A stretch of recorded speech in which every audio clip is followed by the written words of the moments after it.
I know it's Thursday afternoon and some people have flights later, not that much later, so in the interest of being timely, we're going to get started.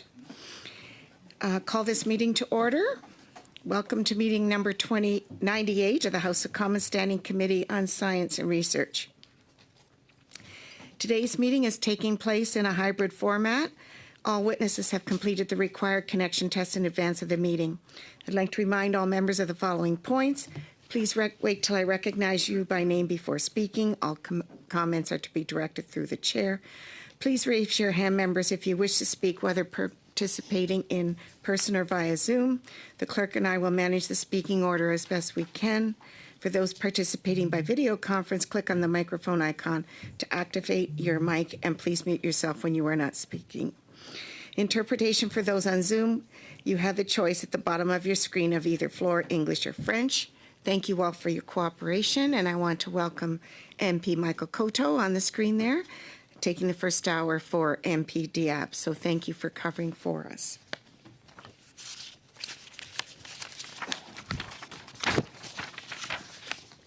Pursuant to Standing Order 1083I and the motion adopted by the committee on Thursday, May the 23rd, 2024, the committee resumes its study of innovation, science, and research in recycling plastics.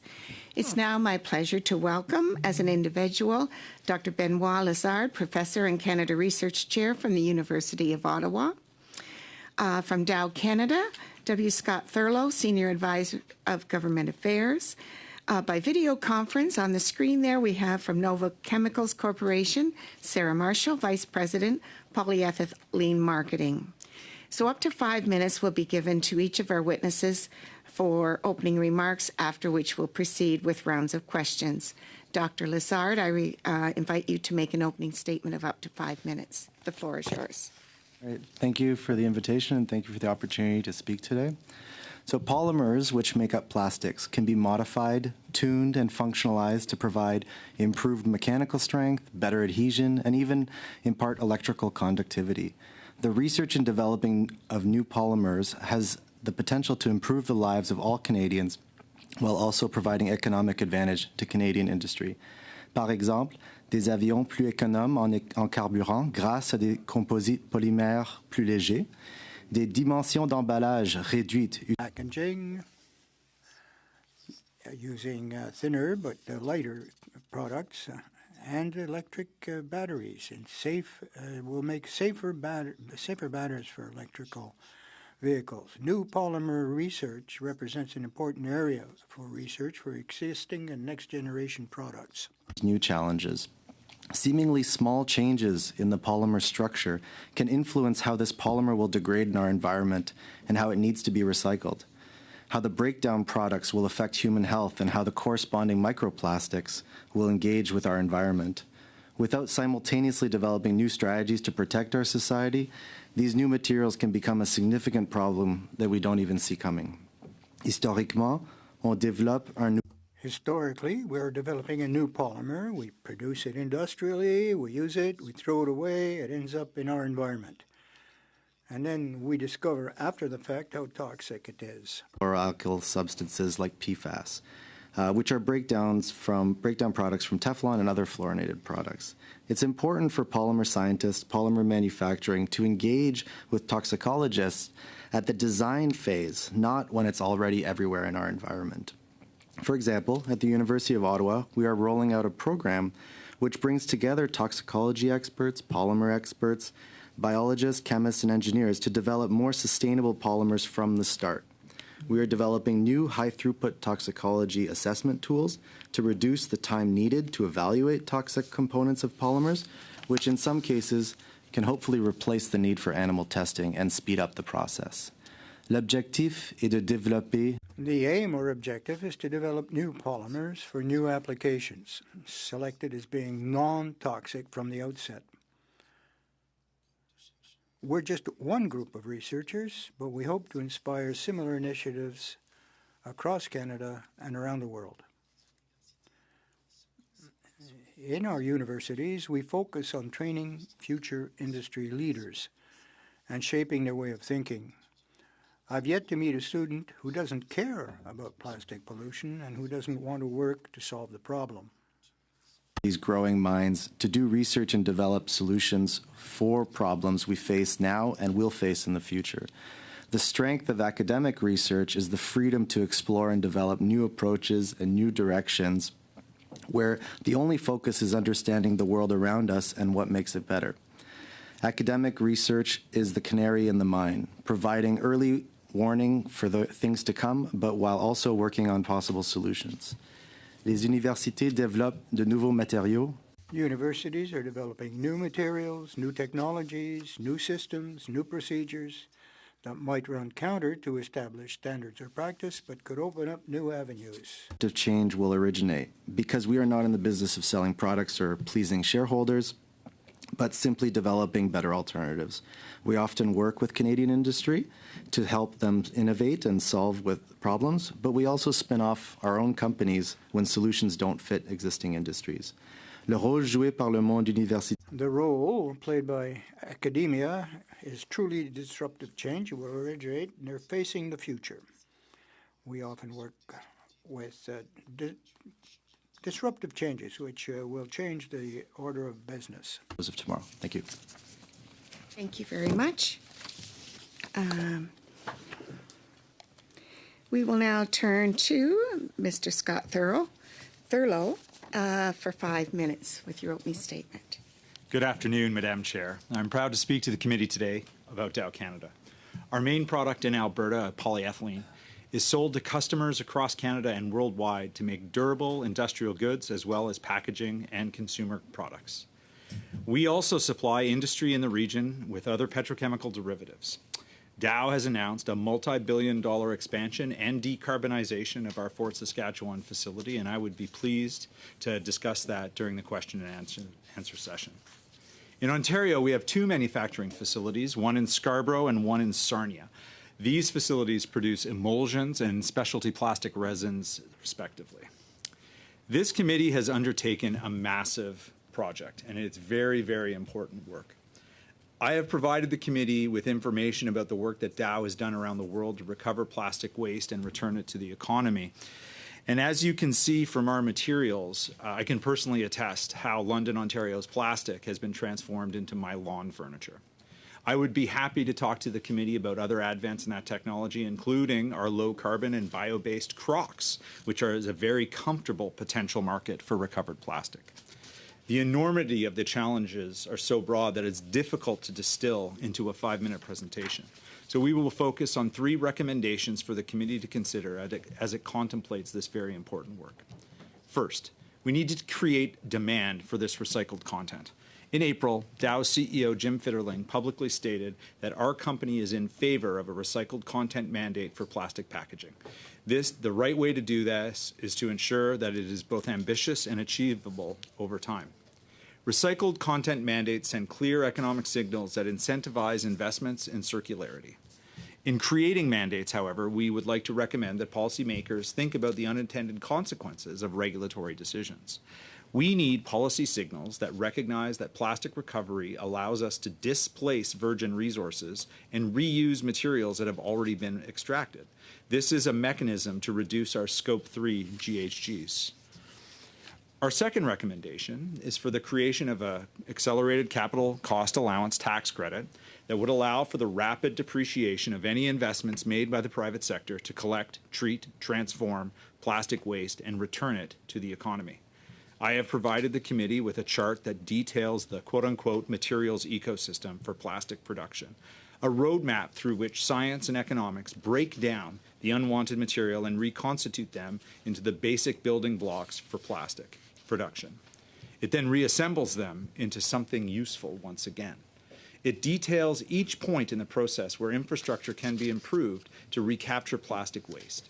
The stages, and it truly is a circle, start with the final product, and then includes the application itself, collecting, sorting, cleaning, mechanical separation, bio-waste, designs for circularity, and then return the resin to the manufacturing process to the quote-unquote final product. A key challenge for growing the circular economy is that often recycled materials are much more expensive than those made from virgin resin.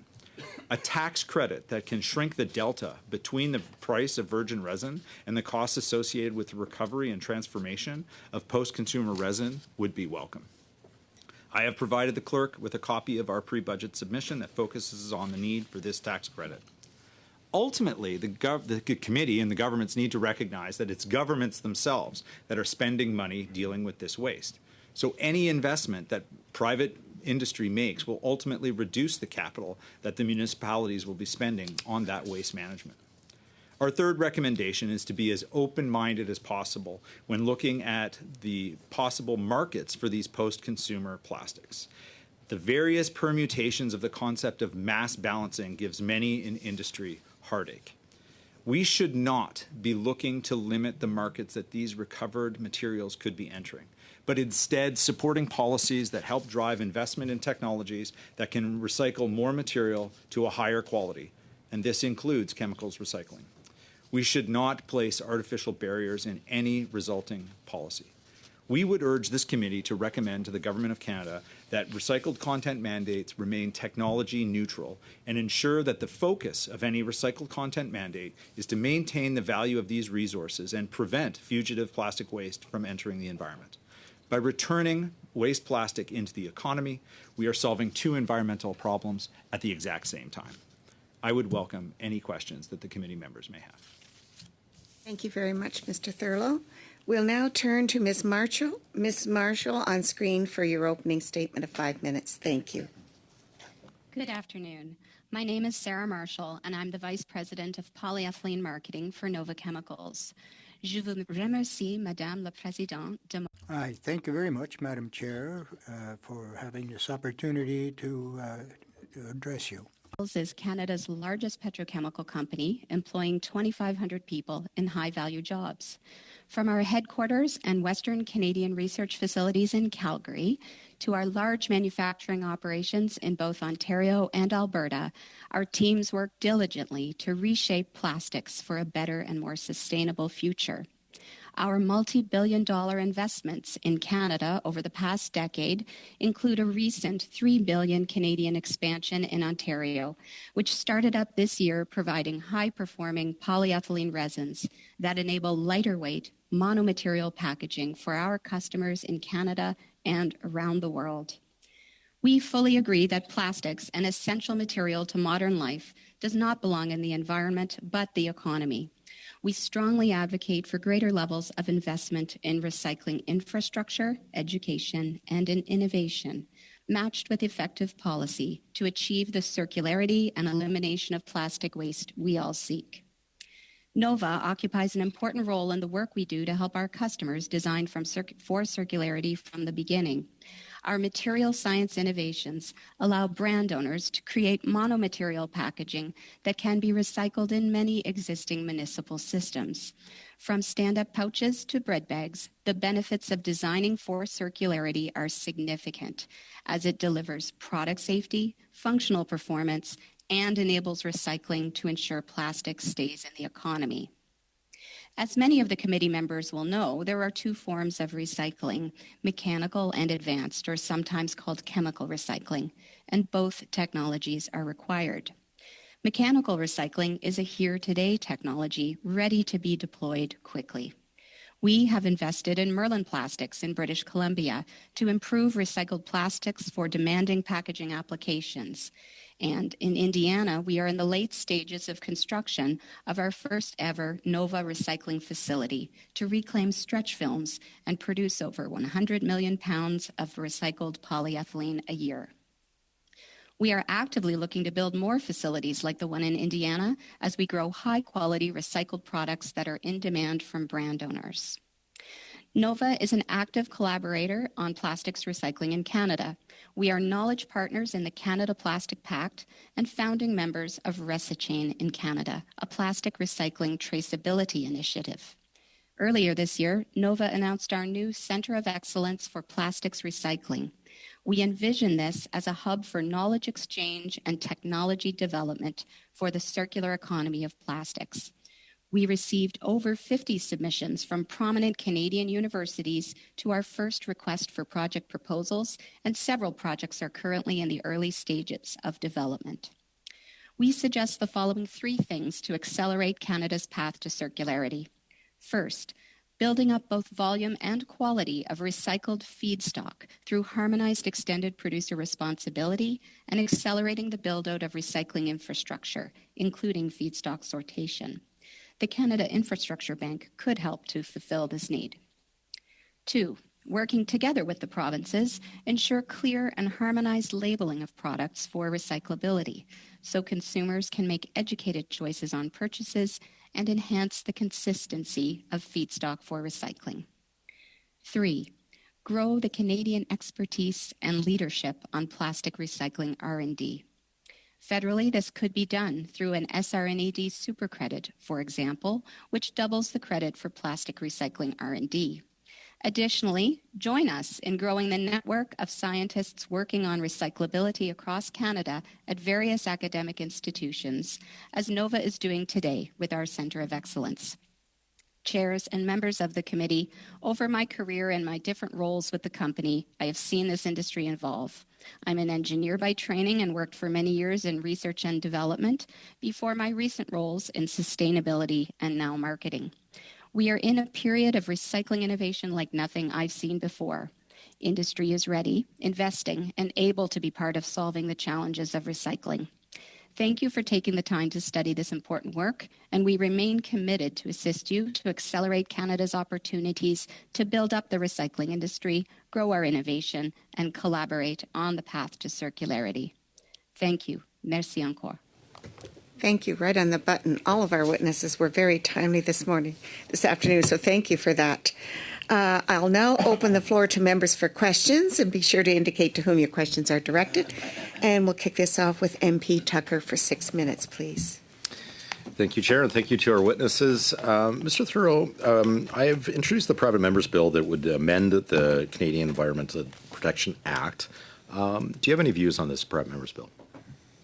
Well, certainly. And I think going back as far as 2019, Dow and myself personally have told committees like this one that the use of SEPA to regulate plastics is the wrong statute, used the wrong way to solve the wrong problem. So I would urge members to support your private members bill.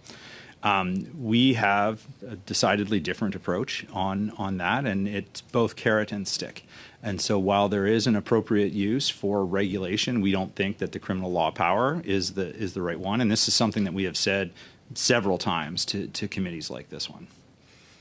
And you mentioned about waste plastics, and I believe you talked about bio-crocs. What are some of the other products that we could consider, or that the industry is considering, that we can repurpose some of the waste that we have? So my feet don't care where the resin comes from. Okay, it's comfortable. And when I'm sitting on a dock, all I care about is the comfort and the fact that I have this product. So we have an entire division that's dedicated to performance materials and finding those new applications for recovered content. We have a bio-based technology called Equilibrium, which is enabling polymers for footwear applications and other performance materials that is both looking at recovery of the plastics and also a lower carbon footprint. Okay, so we're very proud to partner with Crocs, to the first footwear brand that we're aware of, to go to market with this new type of recovered technology. And this technology is good also for improving the recyclability of the product so that it's not going to incineration or it's not going to landfill. Well, in your presentation, you talked also about, I believe you're expanding into Alberta, or you're currently in Alberta, but tell us a little bit about what the impacts of that is for our economy and for Alberta and the company itself. Sure. So in 2021, we announced that we were going to be tripling the size of our production facility in Fort Saskatchewan. It is a very, very large investment. And at the same time, we are going to be reducing our carbon emissions at that site to zero.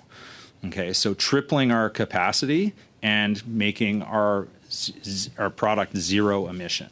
Okay, so that that presents many challenges. So there's technology that has to be adopted. That we have several partners that are going to be part of that. That's partly through CCUS, and there is a strong Alberta system for carbon capture, utilization, and storage there. Obviously, certain tax credits are very helpful as well for investing. So CCUS and the hydrogen tax credits, like. We have a plan to return to operation by the end of 2029.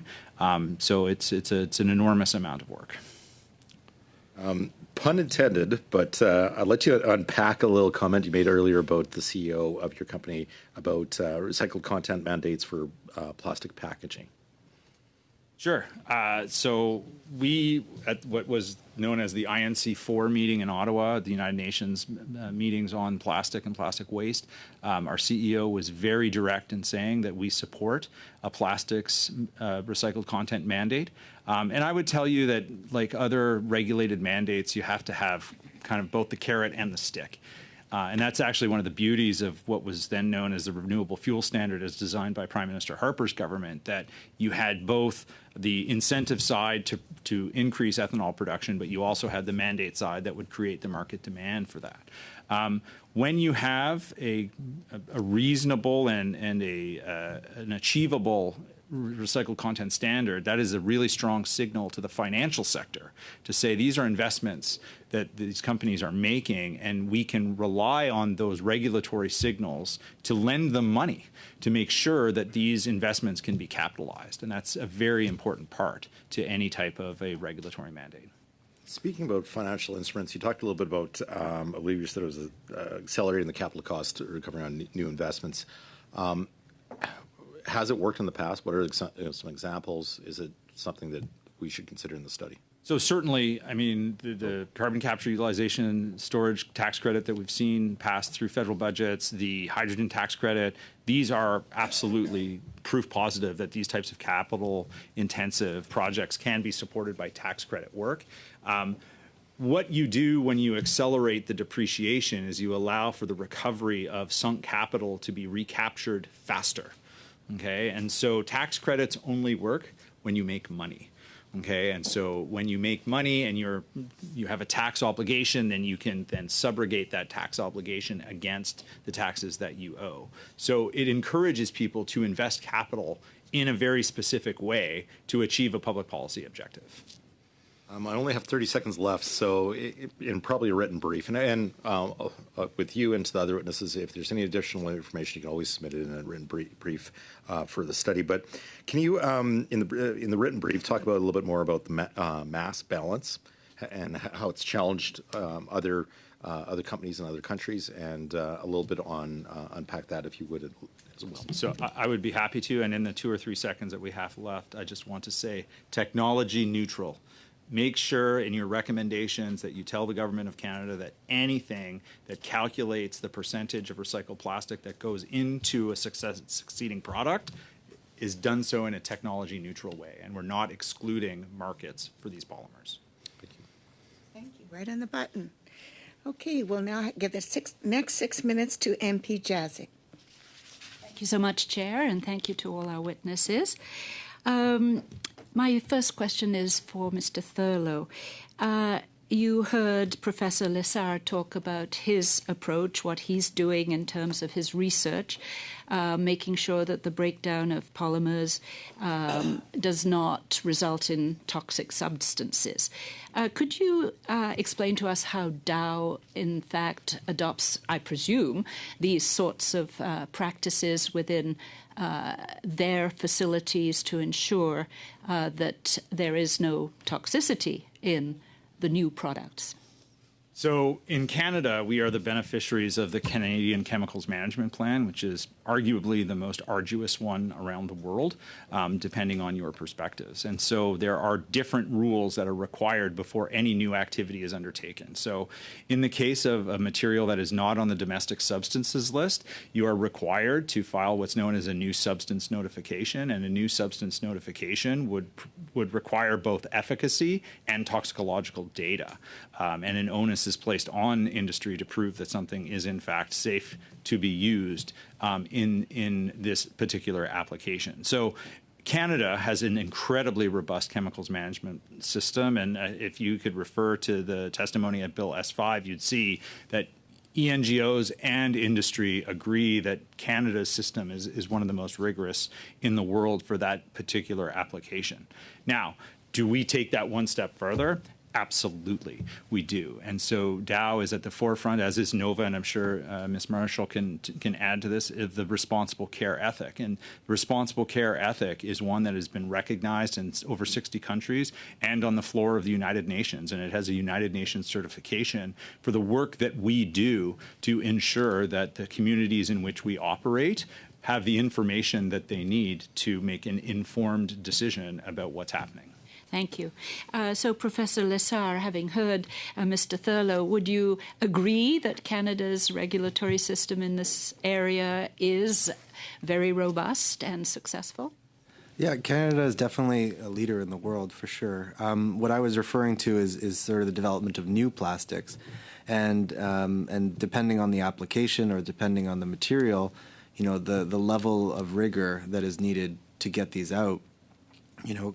If we could reduce that, we could maybe get these materials out faster, or if we can do more thorough analysis, you know, we're trying to develop ways to speed up the process and to get better information on the toxicology of these new materials as they're being made, right? Instead of making them, then finding out that they're toxic, you know, if we're designing them with toxicology in mind, we can speed up the process and sort of help the manufacturing of better materials faster.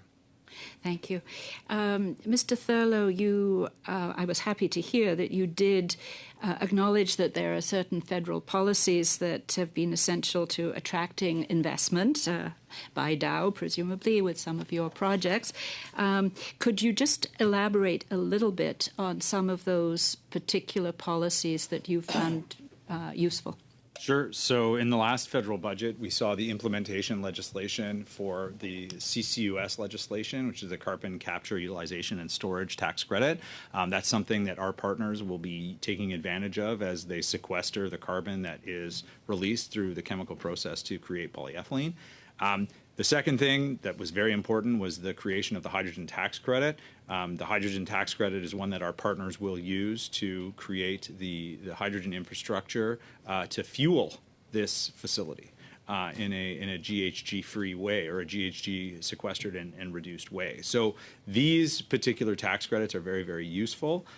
There are obviously many other federal programs and provincial programs and municipal programs that add to that. And I think the advice that I would give to this committee is to recognize that we don't just live in Canada. We live in a world, and that world is fierce in competition for attracting this type of investment. So we should be creating these types of incentives to invest in Canada, because the investments that we're talking about are generational. They're going to be there for 50, 60, 70 years. And the very small investments at the front end of those will pay a dividend over time. Do you have any comments on the price on carbon and how that affects your business? Absolutely. So in our 2021 announcement, and to this day, our CEO has been very clear that the price on carbon is actually one of the reasons why we are investing in Canada. That decarbonization delta is important to ensuring that we can best monetize the investments that we make to reduce these GHG emissions. A market-based system for the trading of carbon credits is one that has been internationally recognized by many different types of economists, and I'd say types of economists very deliberately, because it's not just the Wall Street Journal, it's colleagues like the one to my right who recognize that the carbon is itself an asset.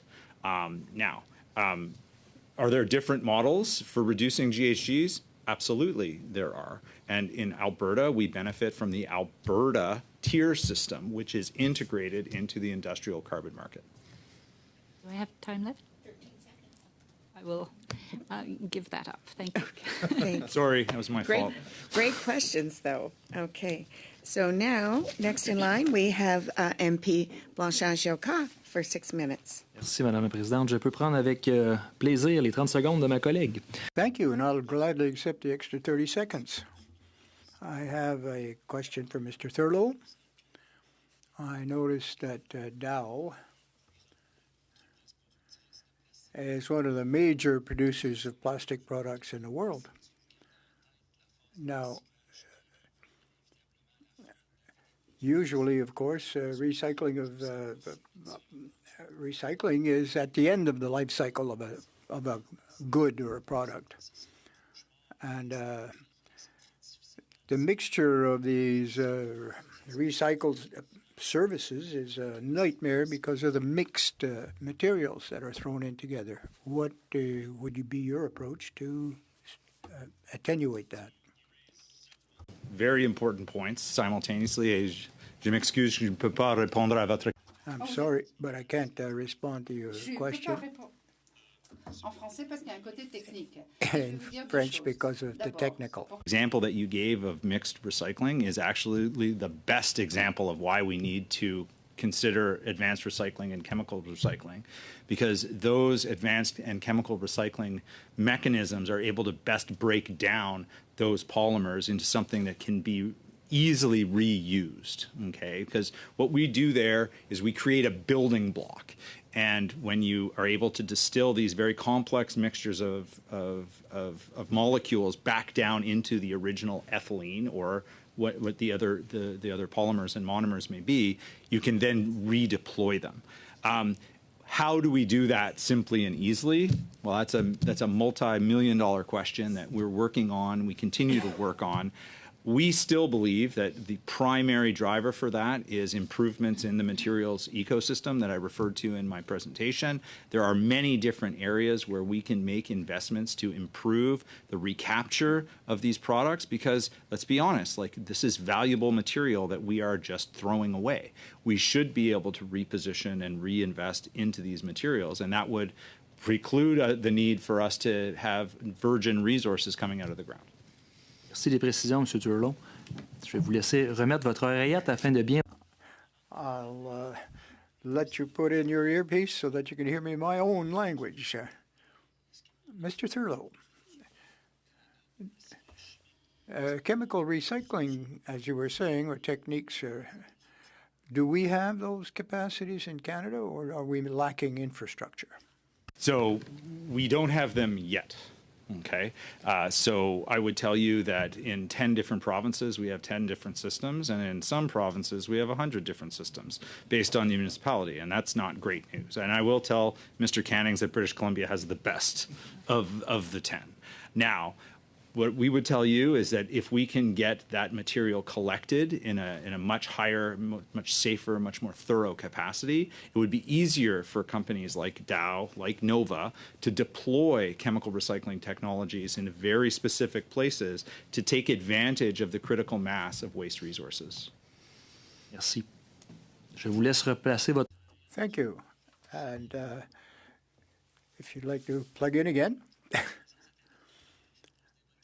So I guess I'm asking good questions. So, following question.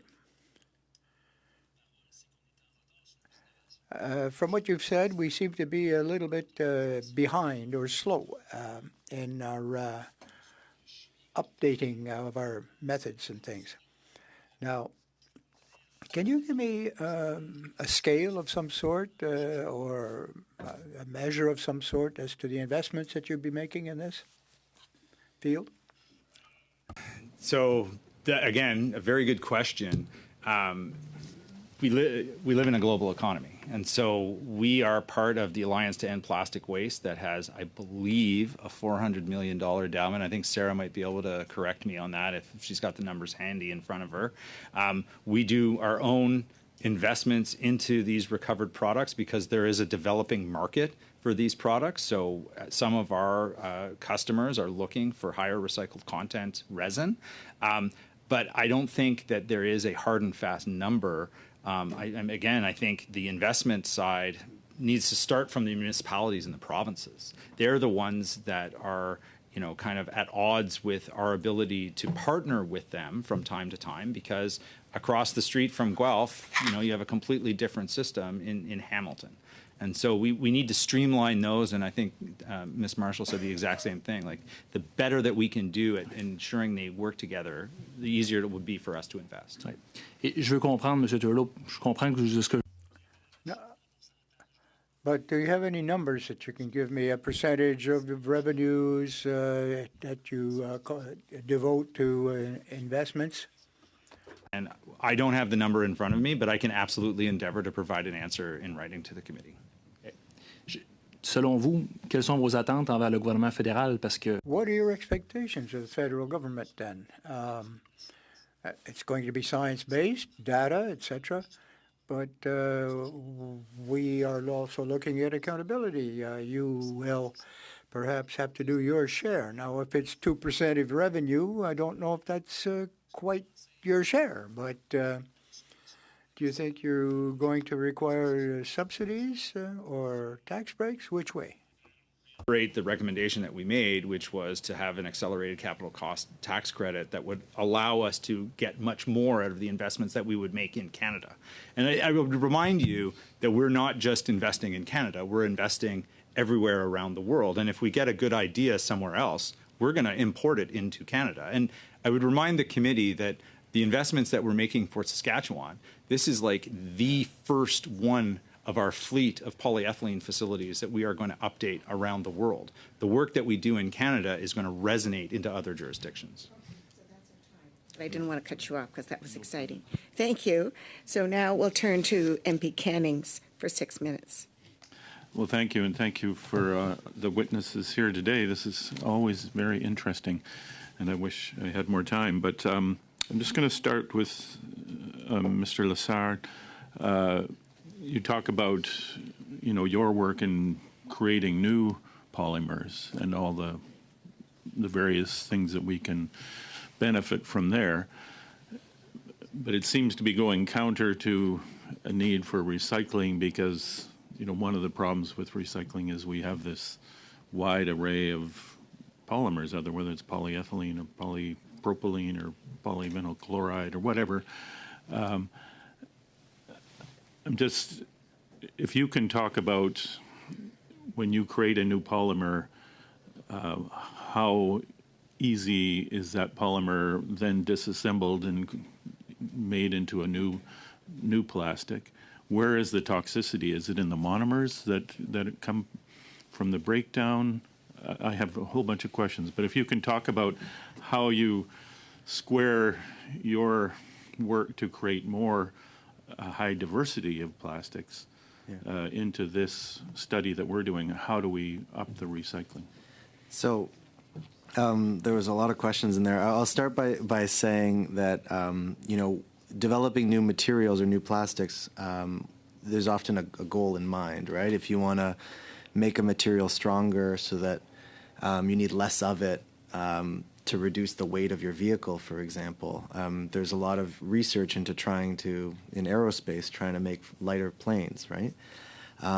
Or safer batteries, making polymers that you can have polymer electrolytes. And so there are a lot of examples of developing new materials. But yeah, unfortunately, even the smallest change in the polymer structure can change not only its mechanical properties or its application, but it can change its toxicology and how easily it can be broken down. And I think of recycling as we wouldn't talk about recycling paper and metal in the same sentence, but some of these polymers, they can be completely different and they have to be handled completely differently. And the use of the addition of one extra carbon can make it water soluble, or that it now needs to be heated to 100 degrees hotter to be handled. So the small changes can have huge implications in terms of where does the toxicology come from.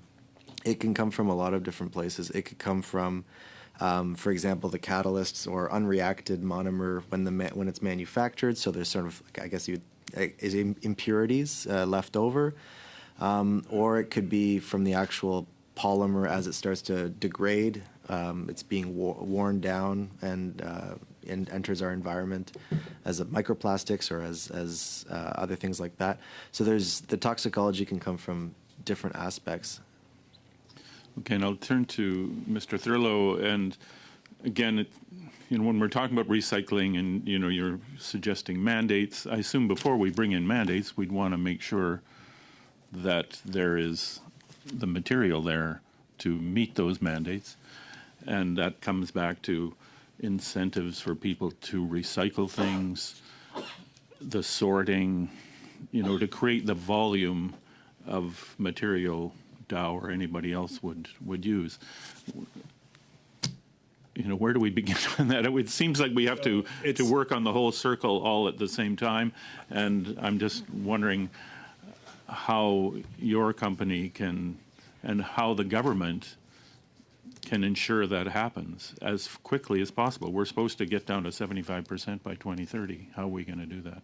So we have to make sure that our targets are achievable for starters, and it's one step at a time. I made reference to the Canadian Renewable Fuel Standard earlier. It was a good departure point.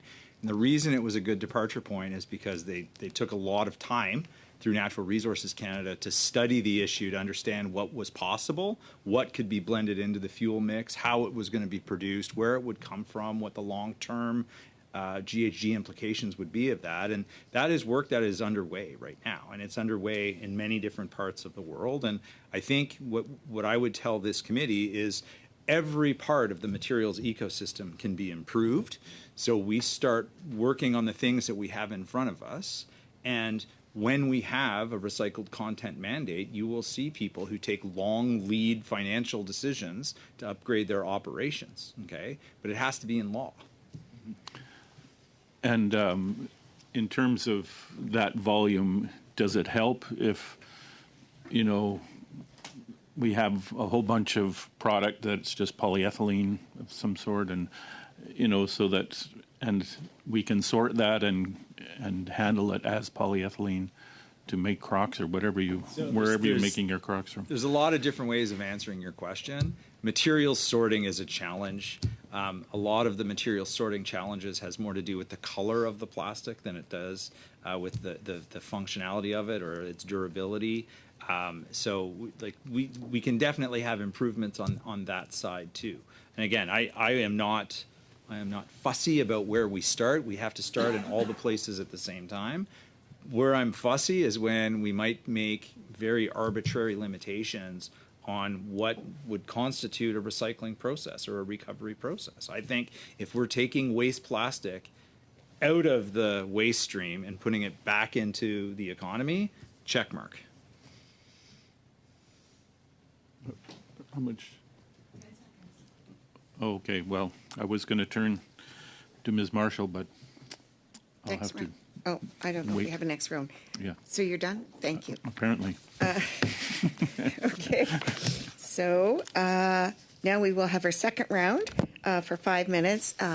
MP Tucker's going to take this. Thank you, Chair, and thank you again for our witnesses. Along with Mr. Cannings, I'm going to shift my questions to Ms. Marshall. We have heard how we're lacking in infrastructure and in supports from the government, and I'm thinking of the Canadian Infrastructure Bank, which you'd think is ideally suited for this because it addresses the lack of infrastructure in this sector. Have you or any company or association has tried to access any government funding through the Canadian Infrastructure Bank? Thank you for the question.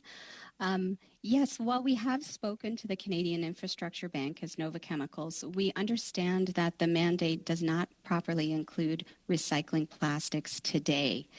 In the government's prior mandate, there was the announcement of a circular plastics recycling fund of $100 million. The industry did advocate for that, and we would certainly support looking at the CIB or that plastics fund as opportunities to increase the infrastructure funding for collecting and processing recycled materials into plastics feedstocks.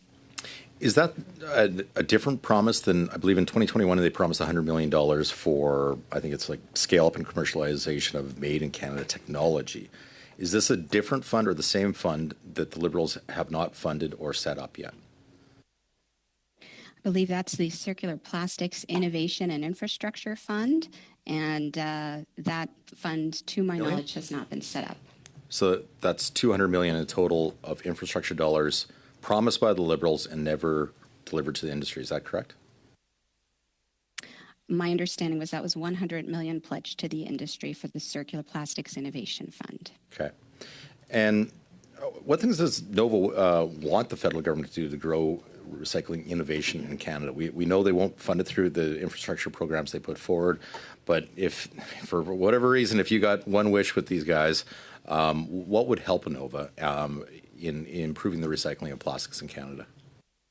Well, we do our research on plastics recycling in Canada, and over 50% of our R&D budget is aimed at sustainability initiatives, including plastics recycling. For us, it's important to stimulate the innovation ecosystem in Canada. So we certainly would welcome the government joining the Centre of Excellence for Plastics Recycling that we have started with Canadian universities across Canada.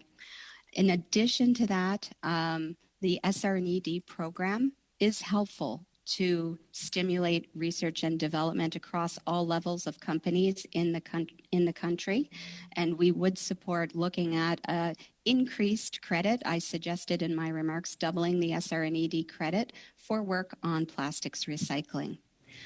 In addition, as these facilities scale, I would certainly support Mr. Thurlow's suggestion of an accelerated capital cost allowance for both pilot and commercial facilities.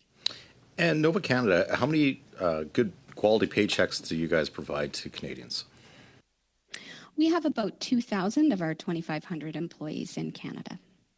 And just a quick yes or no question. I think I'm running out of my time, but is plastics toxic? Yes or no? Plastics in Canada is not considered, we do not consider that toxic, and we do not believe it should be on the CEPA Schedule 1.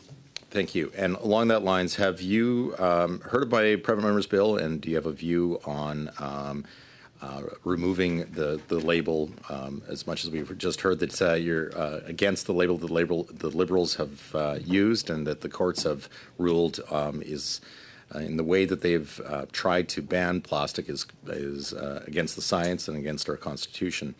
What's your views on that private member's bill? We are aligned that the process that the federal government used to list plastic manufactured items on CEPA Schedule 1 wasn't appropriate. I think Mr. Thurlow summed that up well as well. And we do support the approach that the federal government could take to relook at that issue. And of course, the remaining matter that the ARPUC group, including Nova Chemicals, has before the court, I can't comment on any further. Thank you so much for your testimony today. Thank you. Now we will turn to MP Longfield for 5 minutes, please. Great. Thank you, Chair, and thank you to the witnesses for being here and offering your expertise. And I was involved with the CEPA discussions in the Environment Committee, and I know that we did get contributions on that where we've landed in terms of definition of toxic. But in terms of science, I really am interested in how we engage with our science community. So, Ms. Marshall, you've piqued my interest there. We had the University of Guelph at our last meeting, and they were talking about what they've done in terms of bioscience in developing new resin and also using filler. They didn't specify, but things like leftover stalks from grain fields as filler to substitute plastic polymer. I'm wondering about the vertical. I know that Nova Chemicals or Dow has a specific vertical, the ownership of Nova being with the Mubadala investment company in Abu Dhabi.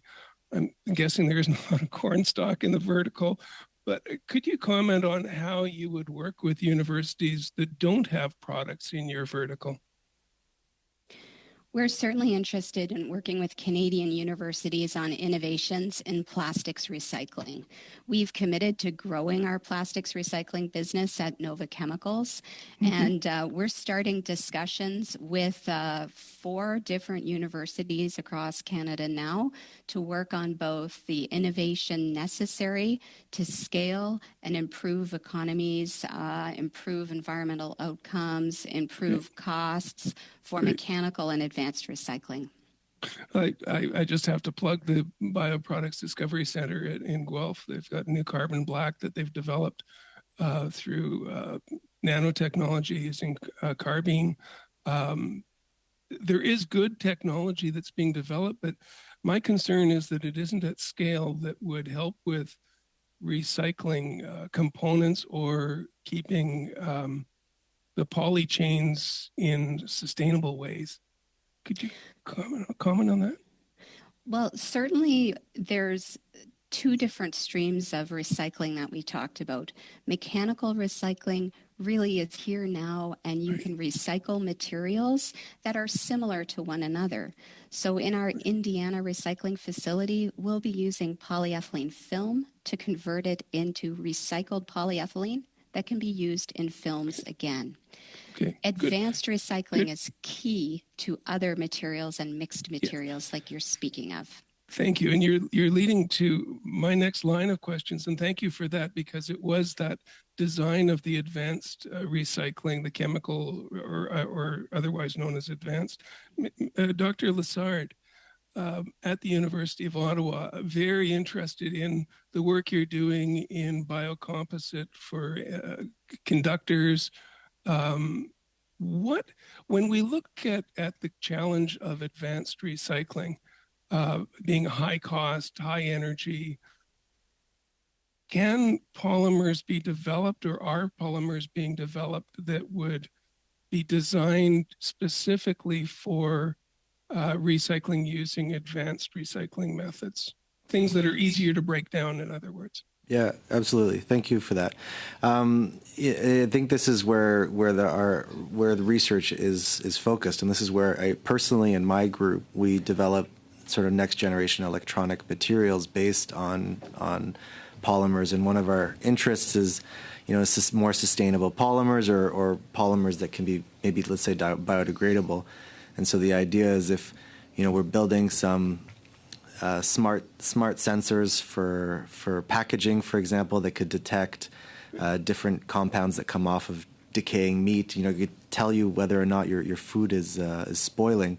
These packages are going to end up being recycled or degraded. And so we're trying to develop new materials or electronic materials from biodegradable materials, so that hopefully we can make non-toxic materials that'll degrade when we put them in the environment. So that is the goal. It seems to me like if we're focusing on the chemical breakdown and using that part of the process versus earlier in the stream of saying what could be compatible with existing processes. Is that where you're heading? Yeah, is designing the material for end of use or end of life, right? And so if we can yeah, exactly. Thank you very much. Thank you, Chair. We now will turn to MP Blanchard-Jonca for 2.5 minutes, please. Merci, Madame la Présidente. Mes prochaines questions vont être pour Monsieur. Thank you. My next questions are for Mr. Lessard. We have to, of course, limit what we can do with some of these plastics. When a plastic is decomposing in the environment, can it be toxic? Yes. Okay, thank you. Can you give us a bit more detail, please? There are various qualities of polymers, but also they react differently, dissolve in different temperature controls, that they give off gas or smoke. Can that be usable to all polymers? Can be toxic. It all depends how they're being destroyed or decomposed. There are some emanations that can be toxic, and it also can, in a sense, be toxic to the environment as well if it's eaten by an animal, for example. on a scientific basis, is there any information on decomposition of plastics that you'd like to share with us? Well, at the University of Ottawa, that's a direction that we are exploring currently. What molecules are, in fact, toxic, and how do we begin with these compounds or these compounds, if they'll be still toxic, if we can recombine them somehow. So we're looking at end of life, utility life for these products, for the next generation of polymers. Thank you. Now, the toxicity when they decomposition. Microplastics are everywhere in the environment. Apparently, these micro nanobeads or whatever are ending up in the human brain. Now, is it more dangerous to humans or is it more dangerous to the environment? Well, the more plastic there is, the greater the risk. Thank you. Great, thank you very much. So now we will turn to MP Cannings for 2.5 minutes. Well, thank you, and I will now turn to Ms. Marshall. You mentioned that Nova had invested in Merlin Plastics in British Columbia, and also mentioned that we need to really upgrade the volume and quality of the recycled plastic stock that a company like Merlin would use. What do you think of the major challenges there? I know there's a number, but where could we really focus our efforts to really get that volume and sorting quality up to make sure that companies like Merlin can thrive? Thank you for that question. Our recommendations are to support the EPR legislation across the provinces in Canada and help to scale those in terms of the quantity of plastics and then the quality of those sorted plastics that are available in Canada. Once those plastics can be scaled and sorted, there are recycling technologies that exist today and that can continue to be improved tomorrow to process those into recycled plastic that can be used again. But our challenge is in the infrastructure in collecting that plastic that can be used in recycling again. And I mean, is this, one of the continuing challenges Canada has in terms of getting all the provinces online doing the same things? So, a company that wants to work across the country is working with the same materials, the same volumes, the same mandates. Where is the regulatory effort that needs to happen there to make it easier for everybody to do the right thing? Yes, thank you. This is a cooperative effort that needs to happen across the federal government and the provinces to work towards harmonization on the collection of that plastic that can be used in recycling again, on how it is labeled, on how it is calculated in terms of its content in the recycled product, and ultimately scaled for recycling technologies. So it is a cooperative effort. And is it a coincidence that Merlin is based in British Columbia, and of the volume of recycled plastic that's available there, or is it because of what British Columbia has been doing? Merlin Plastics has been in British Columbia for a long time and has successfully run a recycling business for a long time. They were a natural partner for Nova Chemicals to start our journey in recycling and to work with them to improve quality and help them bring that product to the market. And as a result of that cooperation, we've continued on our recycling journey, or building our own recycling facilities, the next with a partner, and we look forward to scaling that some more and continuing to supply that demand from the marketplace. That's more than our time. So thank you so much. And thank you to all of the witnesses. You may also submit additional information through the clerk. I'll suspend briefly now to allow the witnesses to leave, and we'll resume with our second panel.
For those participating via video conference, click on the microphone icon to activate your mic, and please mute yourself when you are not speaking.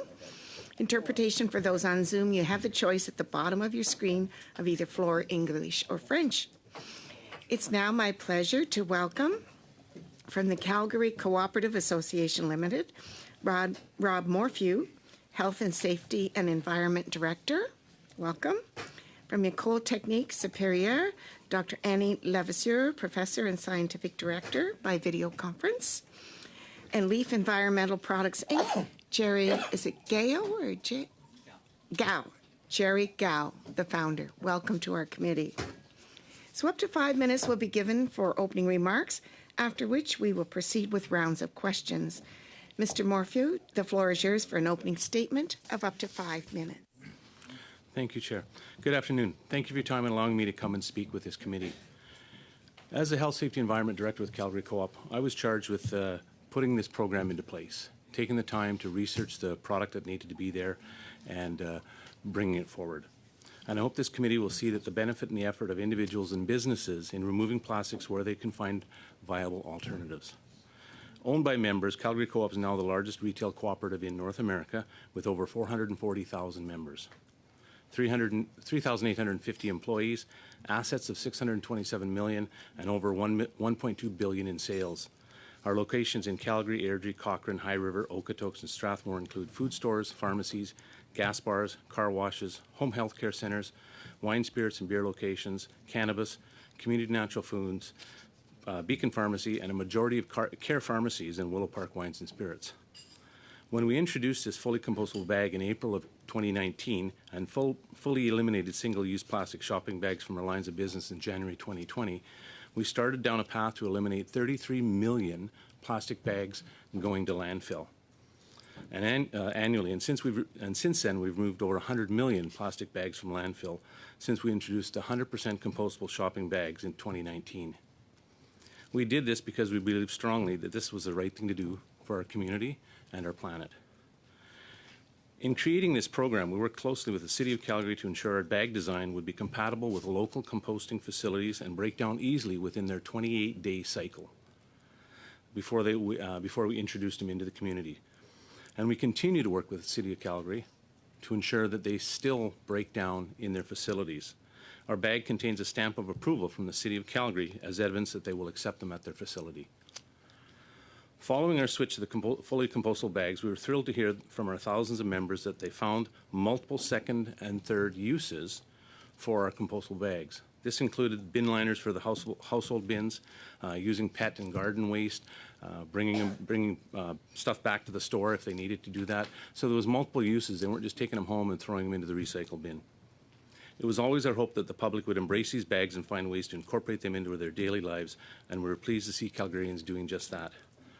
In addition to introducing the compostable bags, we also continue to encourage our members to bring in or purchase reusable shopping bags to carry their groceries or other purchases in, providing options for our members to take their groceries home.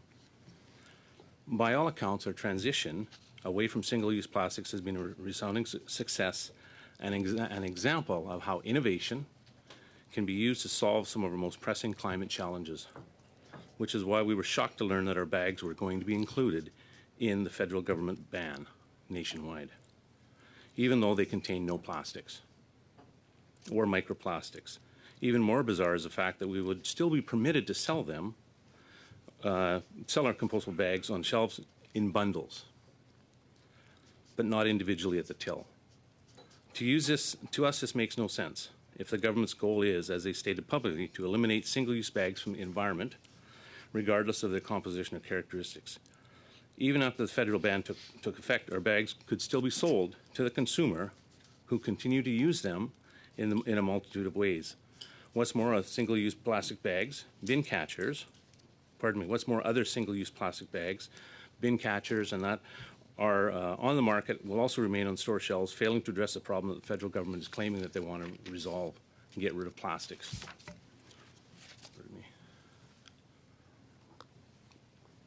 It is true that not all compostable bags are created equal. Some do contain microplastics and fail to break down quickly in the natural environment, but the solution should not be to issue a blanket ban on all compostables. Instead, we've offered to work with the various levels of government to create a set of universal standards for the composition and labeling of compostable bags to ensure that only those that meet the most stringent of criteria will be allowed to be in circulation. This would offer Canadians a choice when it comes to how they reduce their reliance on single-use plastics beyond just the cloth-like reusable bags, which take a significant amount of energy to produce, and it would encourage continued innovation in this space. It defies logic to simply ban compostable options when they can and should be an important effort to eliminate single-use plastics. Environment and Climate Change Minister Stephen Guilbeault has said that his department will not consider providing Calgary Co-op with an exemption to the single-use plastics ban, nor will he work with us to create standards that would allow us for the use of the compostable bag options. We view this position as both disappointing and short-sighted.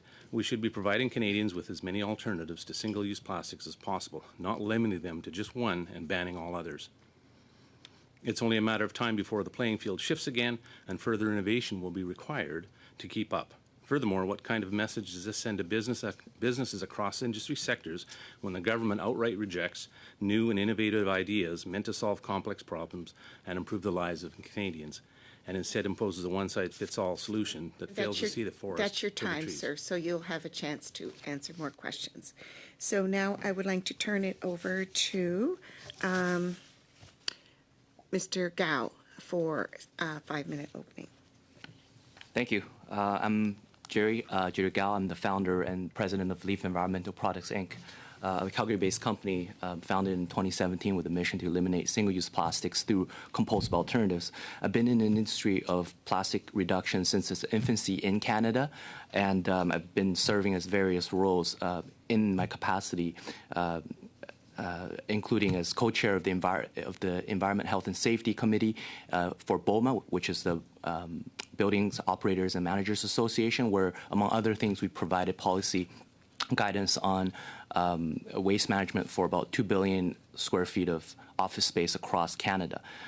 So my company, Leaf, has also worked very directly with municipalities around Canada, such as the City of Calgary as well as the City of Winnipeg, on the effectiveness of compostable polymers in the municipal composting facilities. My goal here is just to provide a realistic and accurate perspective of the issue from my industry, hopefully help the policymakers in making responsible policies. So first I'll discuss the current policies in Canada and their impacts. The Government of Environment, ECCC, has actually done a very good job on the impact assessment. So on page 2575 of the Canadian Gazette, Part 2, Volume 156, number 13, Table 6 tells us that in the next 10 years, with this policy, we will eliminate 1.5 million tons of plastics from our environment.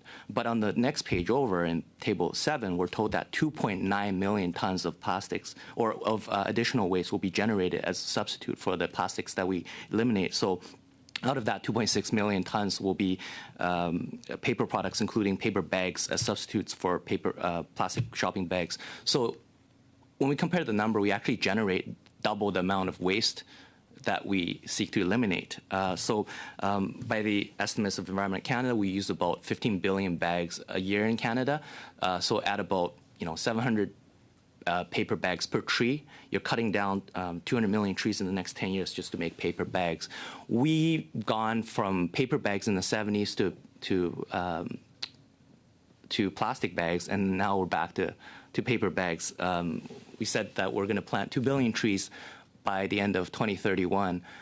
So this is clearly contradictory with what our intents are with the environment.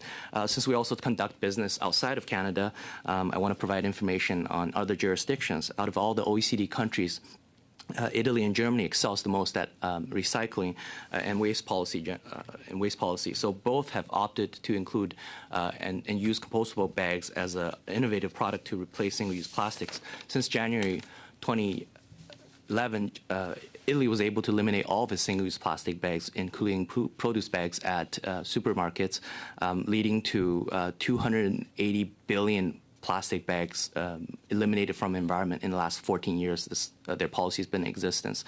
Not only that, but they've also established the world's leading the Western world's leading industry in compostable resins. The industry is growing very quickly every year, and with our abundant resources and technology, we can take advantage of that huge explosion in plastic innovation. Last but not least, I want to provide some reasonable, realistic recommendations for our policymakers here. The first recommendation that I want to say is we recommend that compostable bags be recommended as the substitute to single-use plastic bags instead of paper bags, as this global track record really proves its efficacy.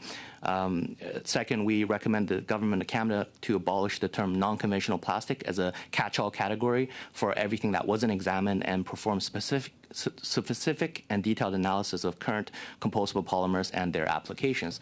And last but not least, we recommend a dedication of additional resource and researchers to innovative solutions in the reduction of plastic waste. So before this policy took into effect, I worked with the folks at Environment Canada extensively to provide information on compostable polymers. Provided numerous pieces of scientific evidence that there is absolutely no plastic in our products. I was quite shocked that my products were lumped in this non-conventional plastic category, which I later learned again was a catch-all category of everything that wasn't looked at. So it seemed to me, more than a decade of research and data and innovation was written off for the sake of optics or visibility, which I'd heard repeatedly during my consultations with the department. However, not all was lost because our mayor, Mayor Jolty Gondak, as well as Minister Rebecca Schultz, have both issued letters of support for compostable bags, as both have used them at home and can attest to their ability to break down into compost. In conclusion, I want to thank the chair and the rest of the committee for this wonderful opportunity today. Compostable bags are sold across the country in most cities as bin liners. These shopping bags are literally the same as the bags that are allowed in Ottawa's Green Bin program. I was not able to show a video today, but I do have a time-lapse video of our compostable bags breaking down into biomass as early as 3 days in the bin. That's all use science, innovation, and reason to solve these problems. That's your time, Mr. Gao. Let common sense prevail. Sorry, that's Thank your you. time. You'll have a chance to answer questions. So now we'll turn to our final witness, Dr. Levasseur. You have the floor for 5 minutes. Oui, bonjour. Yes, thank you very much, Tuan. I'm a professor at the École de Technologie Supérieure in Montreal and holder of the Canadian Research Chair in measuring the impact of human activities on climate change. So I'll be guided by my experience in assessing environmental impacts on human activities using system approach on decision making. I'm also the scientific director of the CERIC, which is the Center of Excellence for Research in circular economies. Our mission is to contribute to the deployment of circular economy through interdisciplinary scientific research programs and training, dialogue, valorization, and transfer of initiatives designed to maximize spin-offs.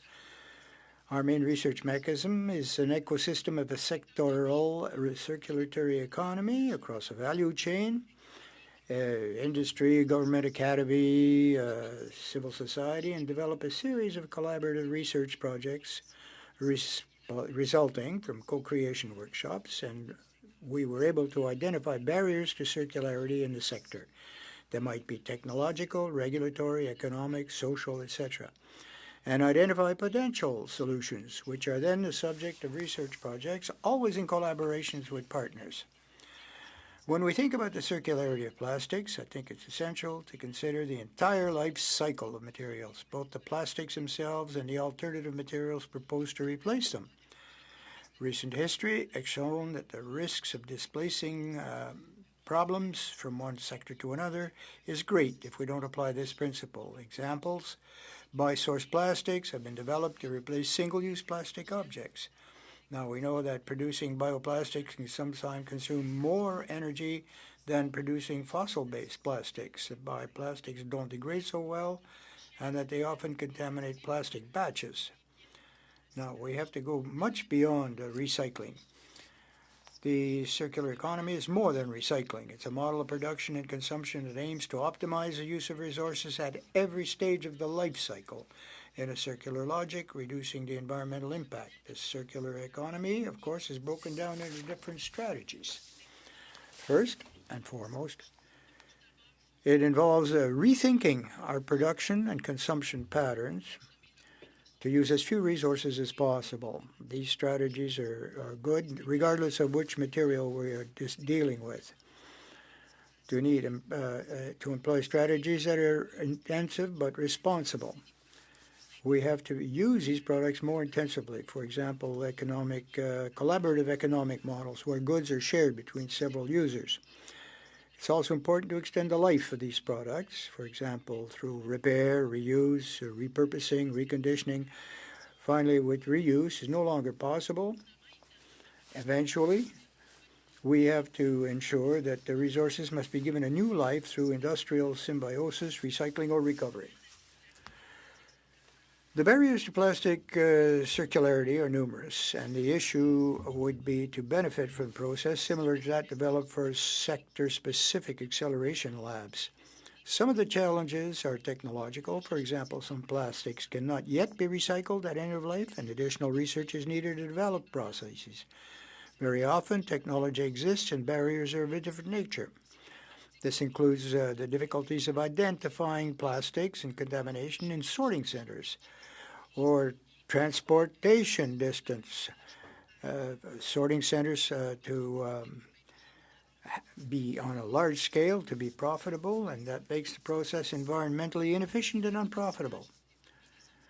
But beyond recycling, we need to develop other circular economy strategies to be able to be wise in the use of our resources, whatever they may be. We need to design the products better to ensure, one, that they use the right material at the right place for the optimum qualities, that they're reliable and repairable in their lifespan, and that they allow materials to be separated for recycling at the end of life. The economies and regulatory incentives must be put in place to support the development of reuse, reconditioning, and recycling. As long as landfill is cheaper than recycling, and as long as manufacturers offer products that cannot be repaired for whatever, there's no spare parts or simply single use, it's true for plastics, and it's also true for other materials. In order to accelerate the development of circularity in the plastic sector, it would be a good idea for government to draw up a roadmap so we can better plan its intervention and the development of structural and structuring measures. Thank you very much for your time. Dr. Levasseur, and thank you all of you for your opening remarks. I'll now open the floor to questions. Please be sure to indicate to whom your questions are directed, and we'll kick that questioning round off with MP Tucker for 6 minutes, please. Thank you, Chair, and thank you for our witnesses. I'm going to start with the Calgary Co-op. Prior to the bags of the Calgary Co-op being banned, did your members and customers know they were getting a compost bag when they purchased these bags at the till? Yes, they did. Despite the opinion of members of Environment Climate Change Canada that our customers or members weren't informed that they were getting compost bags, they were. We took a lot of time to ensure that many emails were sent to our members explaining that we were switching to compost bags. As well, our cashiers are trained to ask the customer if they wanted to purchase a compostable bag for 15 cents to take their groceries out. If they answered no, then they were then asked what would they like to use, including encouraging them to purchase another reusable bag if they didn't bring one in with them. Okay. We also ensured that our bags are clearly marked as compostable. This criteria and had the certification criteria BPI identified on them. As you can see on this bag, if you can't tell that it's compostable, I don't know if you can see everything on it though, but it's very compostable. It has clearly identified, and it is green. Okay, so the color that stands out from everything else that is there. BPI certification meets ASTM 6400 and ISO 17088. Okay, the Bureau de Normalization de Quebec also has a compostable plastic standard to ensure that compostable materials will not affect the environment or the compost product. And it sounds like you're aware, as much as we have one Albertan here, the rest is Ontario and other places. What was the pushback, or what was the general mood of the city when they found out that it was bad enough they couldn't use what they were used to? The replacement one that is compostable and that meets all the requirements that the government set forward was still banned. What was the comments from the public, or what just a typical customer would Our members were very disappointed. We had spent 4 years, getting ready, getting them into those bags. They grew to love them. They found them very easy to use. They allowed them to purchase 3 or 4 or however many they felt they could use in a grocery shopping trip and that. So when the ban came out and we told them, hey, guess what, you can't buy them at the till anymore, you're going to have to buy them down the shelf or whatever and that sort of stuff. We got a lot of negative comments. There was a lot of comments on social media about how stupid it was that they were being banned.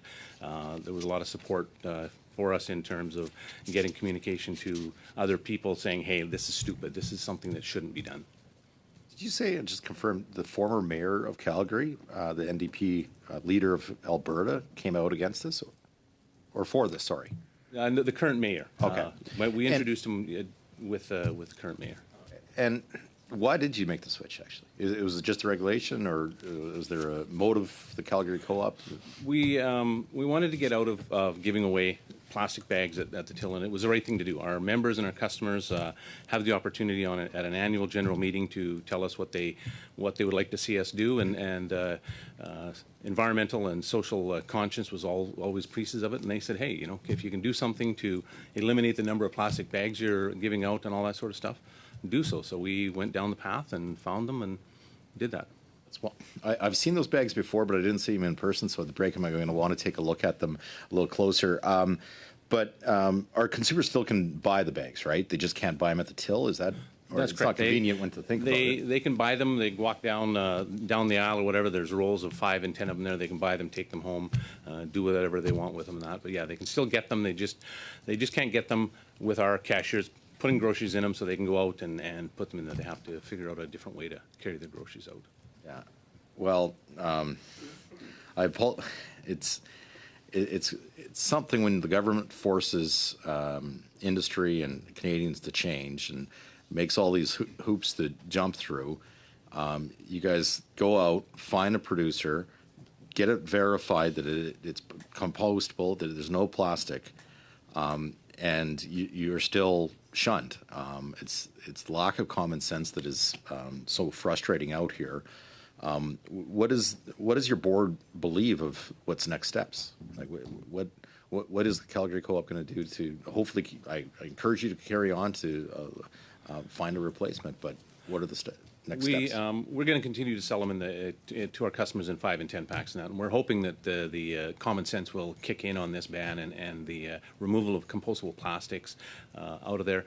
One of the comments that was made, and I think Jerry alluded to it as well, is that it's the optics that this, it looks like a till bag, therefore it's got to be banned because it looks like one, that sort of stuff, and just because it looks like a truck and it's going to do damage to something, does it get banned or whatever? It's one of those things. It shouldn't be banned because it looks like something. It should be banned if it doesn't meet the criteria. But it's perfectly acceptable in the environment. And I do check regularly with both our recycle facility in Calgary as well as a compost facility to see if there's problems with this bag. From the recycle facility, I've asked them, are you getting a lot of these bags coming in there? Are they cluttering up your waste stream?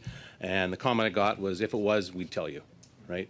So I'm not getting any feedback from them on that side. And on the other piece, the city is not saying, hey, you know what, they're cluttering up. It's not getting through the 28 days. We have to keep sending it through to get it to compost. So that information tells me that they are breaking down. So it's just signaling. So similar to other members here that saw that for their first time, when ECCC saw that bag for the first time, did they lose their mind? Oh, plastic bags are back, or you can't have this, or what was their comments like? I think we showed them how we what they were and all that sort of stuff, and it was. I don't think they really gave us much of an attitude. That's our time. Thank you. So we're now going to turn to MP Callaway for 6 minutes, please. Okay. Thank you, Madam Chair, and to our witnesses here in person. Great to know that you're from Calgary. I went to school in Calgary, took my master's there, graduate degree, and taught at the University of Calgary. And I'm going to try to get to you in the latter part of my time. But I want to go to Dr. Levasseur. I notice here in my notes that you're the Canadian Research Chair on measuring the impact of human activity on climate change. So I think your testimony to this committee is extremely relevant. unfortunately, there's still people in society who do not believe that human activity leads to climate change. So my first question, and knowing that we only have 5 minutes or so, could you please provide a summary of your most recent findings with regard to how human activity drives climate change? Oui, en fait, nous, moi, ce que je fais dans mes Yes, how I conduct myself in our research, we're basing ourselves on climate science, climate change, climate. Greenhouse gas emissions, of course, have an effect on the environment and the atmospheric. And we take a look at if this is going to be a human source or a product of life. We take a look at the system. We quantify it given climate change models and see what the effect and consequences would be. Using these tools, we can compare various scenarios. We take a look at projects or even a complete sector and compare to see which is least productive of gas emissions.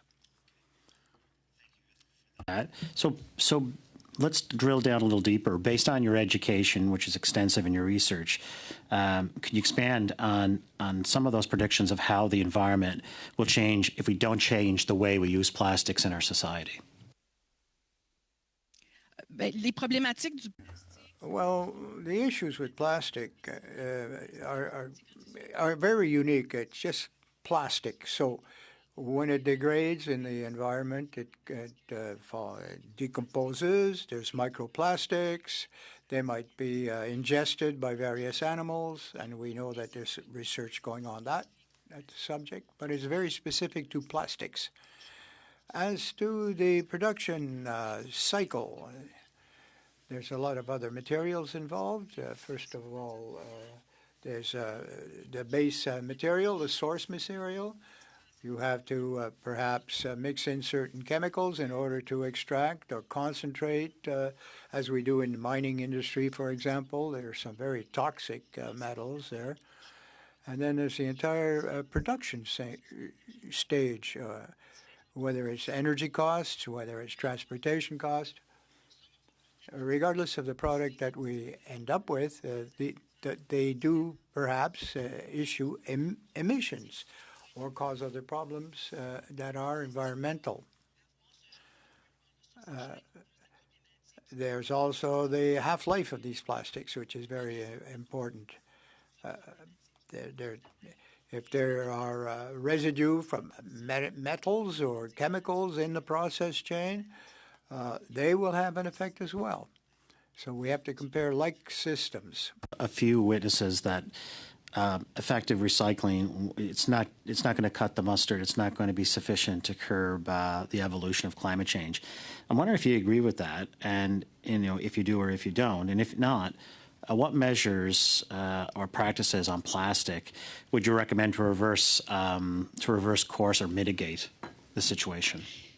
Il y a aucune initiative, par exemple, le Well, no initiative, recycling of plastics or any other material, none of these initiatives will, on its own, solve the issue.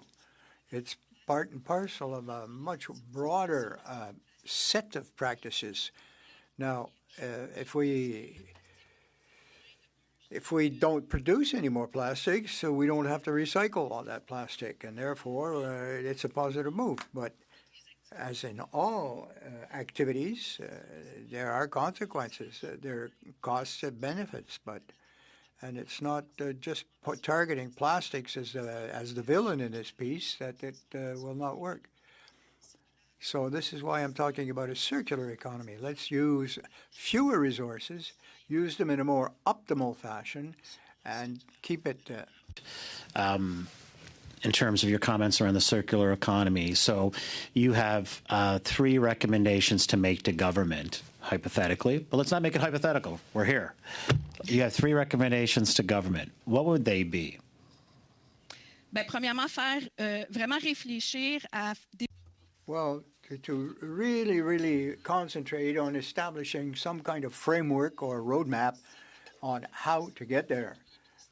All departments would have a part to play in that. Would be pan-government effect. The obstacles have to be identified, of course, at each stage of the life cycle of this this product. Whether it's regulatory, or it's technological, maybe incentives would be required in some cases, or the contrary, sanctions. But we have to set targets that are realistic and then really work to achieving them. Thank you very much. Merci beaucoup. We'll now turn to MP Blanchet-Jacquat for 6 minutes, please. Merci, Madame la Présidente. Je remercie les Thank you, Chair. The witnesses are here for the second hour, but I'm going to ask my questions of Madame Lavasseur. Thank you for your concern for our environment and its protection. My first question is as follows. We've heard over the last bit of time that pollution from plastic recycling, we've perhaps created a little bit of a problem there in itself, but you seem to be mentioning that, you're changing one solution for another that, well, if you reduce production, you will reduce pollution. No, but I mean, any action has an opposite and equal reaction. Well, in the past, we have often made that mistake, in fact, of replacing one practice or product with another, and it just created a different set of problems with ultimately the same results, really. In some cases, even a substitute or an exchange might even cause for a greater damage. It might cost more in energy costs, for example, or consume more energies in the process. We're trying to use a circularity argument more and more in Canada now in order to, add a little bit of intelligence to our decisions. Okay. I'd like to hear a bit more about what you think on incentives or sanctions. In Norway, for example, they've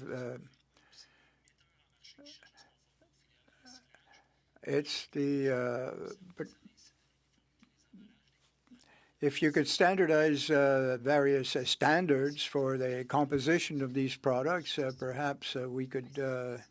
Well, these are initiatives that are quite interesting, but there are a lot of obstacles to recycling, which are the spread of this material is found everywhere.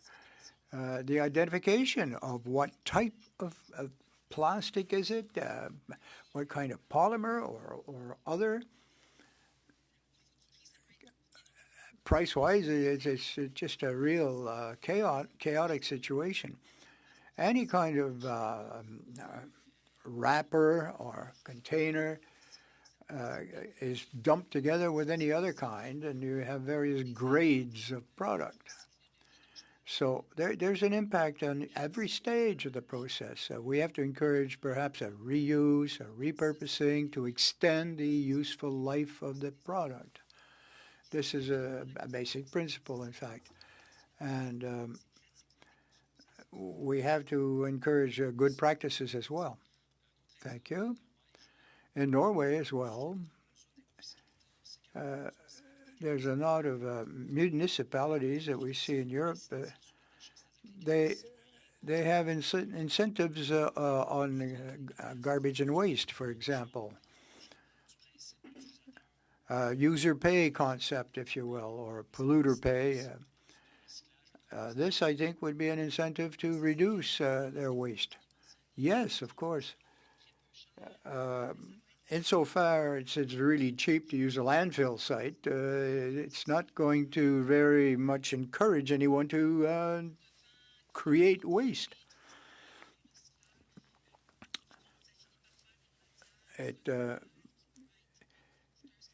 You get a material that is a recycled product might be even more costly in the long run than virgin material.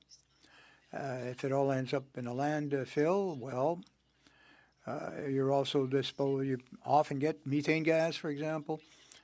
And if we don't internalize the environmental impact and cost it into the bottom line, there's no incentive. Thank you, Madame Lavassa. Would you say Canada is a leader in the development or innovation of circular economy? No, I don't think that we're at the head of the pack. I think in other European countries and even in Asia, there are many countries that are doing a better job than we are, and I couldn't identify them specifically. Okay, I'll give you a concrete. The largest infrastructure project was a Trans Mountain Pipeline. It's going to be able to transport millions, approximately 800 million barrels a day. Could we not have spent that money with an initiative somewhere else with our tax money?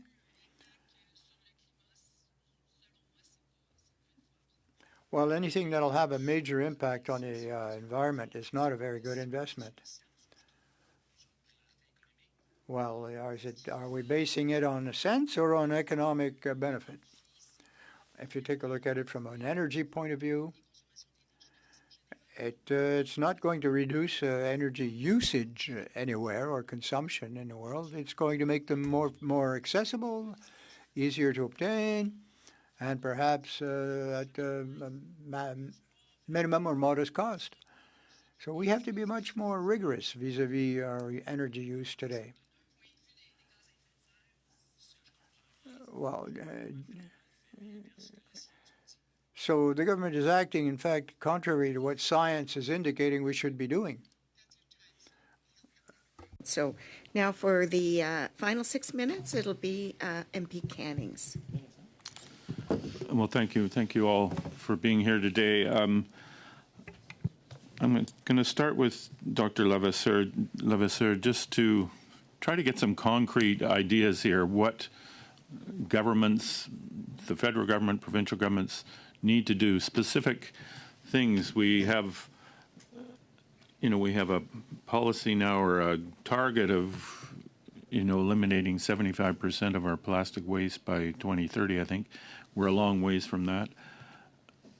And there's all sorts of problems. One is getting people to actually recycle the plastic. One is how do we sort it when we get it? We have to create enough volume so that the companies that are recycling the plastic can be economical. Where do we begin? What are and I think, Mr. Kellaway kind of tried to get at this as well. We need specific ideas. Do we first have to tackle the harmonization across provinces? Would that be the first thing to do? We hear that some provinces, I think BC and Quebec, are ahead of the game. What are they doing better that other provinces need to get on board with, and how do we get them on board? Je ne suis pas une experte de la question de... I'm certainly not an expert as to all of the value chain of plastic, but I do know there's quite a lot of known technology in order to recycle these products, but the obstacles often are not in the process itself. Matters of scale, for example, or distance from a processing plant to recycle or convert. So rather than trying to keep it on a local basis, I think we have to really widen the circle, as it were. There's no incentive to develop more local, but it would cost less on the landfill, for example. Policy where we can sort of be auto-finance the cost would also be an initiative and an incentive. Thank you. I'm going to turn to Mr. Gao now, and just if you could reiterate, because you were speaking very quickly in your your presentation. I know you had a lot to say, but what exactly were the government's concerns about your product that led them to this decision? And I know you obviously think they were in error. And I was trying to look up, Mr. Morphew had mentioned, I think, the BPI certification. Just, I think the P in there means plastics, and so is that a problem? When you call something plastics, even though it may not be. Just if you could reiterate what the government's concerns are and why your product and the product that Mr. Morphew's using lies outside those concerns. Thank you for the question, Dr. Cannings. Huge fan, by the way. So I'm very glad you asked that question. I always try to keep my interactions positive, and the information that I give, I try to give it in a positive way. So, objectively, we've had many meetings with EECCC, and in the beginning, I think it was quite friendly, and they were looking to collect information. So we provided information, peer-reviewed studies on how these products fared in different jurisdictions. We even we gave them the local jurisdiction where the city of Calgary. They've said they confirmed that these products do degrade and become compost in the facility. That was their first concern, which is, hey, we're concerned it doesn't work. It's not, you're claiming something that's not true. So we went to the local facility and we said, why don't you test this? Because we've tested ourselves in independent labs under ISO 17088, which is ASTM 6400, which is the standard for biodegradability of compostable plastics or compostable polymers. So, so we proved that, and then they came back to say that, hey, we're, I believe the word they used was optics, because they told us, we're still going to go ahead and do this. And I said, I'm guessing you have a green bin at home. Yeah. So do you line it with something? Yeah, I go to the shelf and I buy a Glad bag that's compostable from Safeway or a supermarket. But I said, but these are exactly the same thing. Exactly the same thing. There's not any difference between them. The only difference is there's handles on ours, so it makes it easier for the consumer to put them in the little bins, which is why a lot of people in Calgary were quite upset when it was being banned, because people, instead of paying like 30 cents for a Glad bag off the shelf, they could pay 10 cents at Calgary Co-op or any of our partners and grab them for way cheaper, and then reuse them as a bin liner at home. So then I try to... I'm sorry, that's the time. Yeah. So in the interest of being not overly late, because I know some of you do have flights, I'm going to shorten the second round. So we'll have the first two for 3 minutes and the second two for 1 minute. So we'll start with MP Lobb for 3 minutes. I'm going to give my time to Corey. Thank you, Chair. Jerry, I think the gig's up, though. I appreciate your comments to Cannings, but this is a plastic bag. This is a plastic bag. It feels like a plastic bag. It has handles. It's stretchable. It's foreseeable. It can take a lot of groceries. You're lying, aren't you? This is plastic. No, we have very conclusive evidence where we've engaged third-party labs to test for polyethylene, the presence of polyethylene in a spectrogram test, and we've passed with flying colors. This product is supported by our mayor, Mayor Jalti Galtak, as well as our provincial minister of environment, Miss Rebecca Schultz, because they use them at home, and someone's misleading somebody then, because if the science proves that this doesn't include plastics, and you've jumped through every hoop that this government has put in front of you, something smells here. We're a very small company, Corey, so we don't have the lobbying power of a lot of these bigger organizations. So when we try to do our work, I can only put my best foot forward and try to give the answers that are backed by science. In my brief, I'll include our reports where specifically our own bags right here. It looks a little different than Calgary Coa's bags, but our bags, there's absolutely no polyethylene. There's no plastic in them whatsoever. This is, I don't know if I'm apologizing on behalf of Parliament, and I know I can't do that, but on behalf of the Conservative Caucus, I'm apologizing to you because this is lacking of common sense, betrayal of entrepreneurs and innovators of Canada, and I'm really sorry that this is an experience that you received from the Government of Canada. Moving on to more formal questions I have had prepared for this meeting. You mentioned that the interactions with ECCC involved numerous references to visibility and optics, and even your last question with Kang talked about optics. What did you mean by that? What was the comments that you heard? Well, I wasn't sure how to interpret it in a positive way, but when I told them, you guys realize the bin liners you use at home, it's exactly the same as these bags. We're not to use props, and actually the first time it was carted out, it did hurt the interpreters. It hit the mic, so I think we've seen the bag. Okay, I apologize, but you still have another minute, though, right? Okay. Pause my time You've got a minute. 37 seconds. No, Chair. So okay. Yeah, so I said, these are the same. They said they don't like the optics of it. I'm just repeating what they said. It's really hard to take it in a positive light under the circumstances. So, again, we're a small company trying to make a change, and that's why I'm here. I'm sorry that was your experience with dealing with this government. The next government will be much more open to innovators and entrepreneurs. Here. Okay, I believe that's your time. So now we'll go to MP Chen for 3 minutes. Well, thank you very much, Madam Chair. To Mr. Gao, I really liked what you said about staying positive.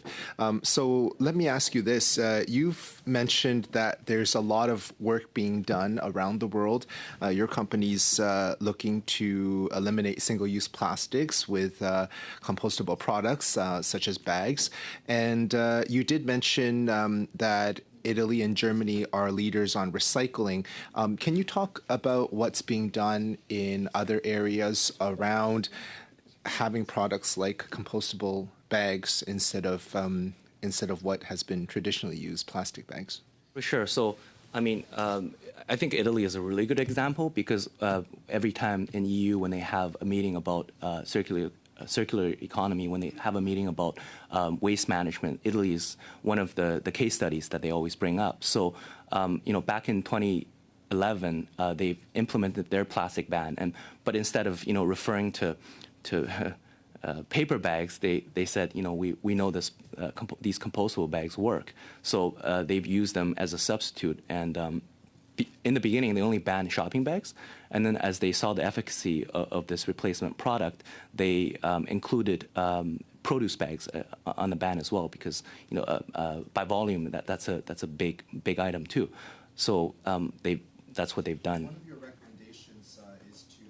Research and development in this area, and of course there needs to be a lot of education on this issue. It is an evolving innovation. So could you speak to what that could help achieve in terms of more research, development, and innovation? For sure. So I think, instead of just the conventional methods being used, I really liked when Dr.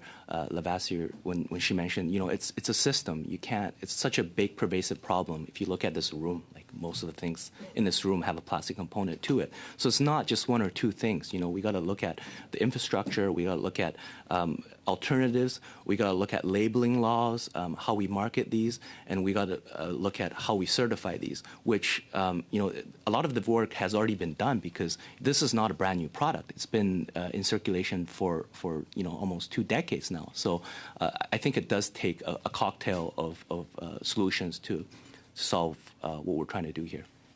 Excellent. You've also been developing compostable products other than bags. Could you speak to some of those other products that you've been working on, and what is the potential there to really drive change with a wide array of different compostable products that can be adopted? For sure. So one of our newest innovations is I don't know if I'm pretty lazy, so I got two young kids at home, so I when I'm lazy, I go to Costco, I go to Safeway and buy one of their rotisserie chickens, and it used to always be in that black plastic packaging. So we've developed a compostable packaging for hot foods that has a compostable base, which is based in fiber but lined with this film. So the film provides a physical barrier so that grease and all that stuff doesn't get in. Thank you. So we'll now turn to MP Blanchard-Jocat for a minute. Merci, Madame la Présidente. Je poursuis vers Madame Levasseur. Madame Levasseur. My question is for Madame Levasseur. Do you have any solutions or recommendations? Those same companies that use virgin source material are also those that buy the largest bundles of recycled plastic. Well, this extended producer responsibility, I think, comes into play here. But I don't have an idea of that model. Okay, another question. Some individuals believe that plastic is not toxic. What's the scientific opinion on that? No, in fact, plastics, particularly when it decomposes, becomes micro particles, decomposes. There are certain additives also in plastic. It's not just pure. Thank you. And the final minute goes to Mr. Cannings. Okay, thanks. And I'm going to turn back to Mr. Gao again, and it's just kind of following on from what Mr. Blanchard-Jocat was talking about. When your bags, I read, are made of polylactic acid and polybutylene adipate terephthalate. It's hard to pronounce, and the first one sounds okay. Polylactic sounds like it breaks down to lactic acid, which is pretty safe, but the other one sounds kind of scary. So what do your bags break down into, and what chemicals are produced, and is there cause for concern there at any stage of that composting process? It's very simple. The product itself breaks down into biomass, water, and CO2. So, sorry, what's biomass? Just like compost, because there's starch in there, right? So to kickstart the process. So regarding the toxicity part, regular compost, a lot of times they're tested. The quality of the compost is tested for heavy metals, for traces of toxins. So we haven't seen any negative reports on the reports arising from the end product. So we can pretty confidently say that from the data that we have, at least, that they break down to compost. And structurally, in terms of microplastics? No microplastics at all. And Dr. Canning, I have a bunch of bags. I know I'm not supposed to get to, That's but okay. You can use it to line your bin, and within 3 or 4 days, you'll see them breaking down into, So that's all. Okay.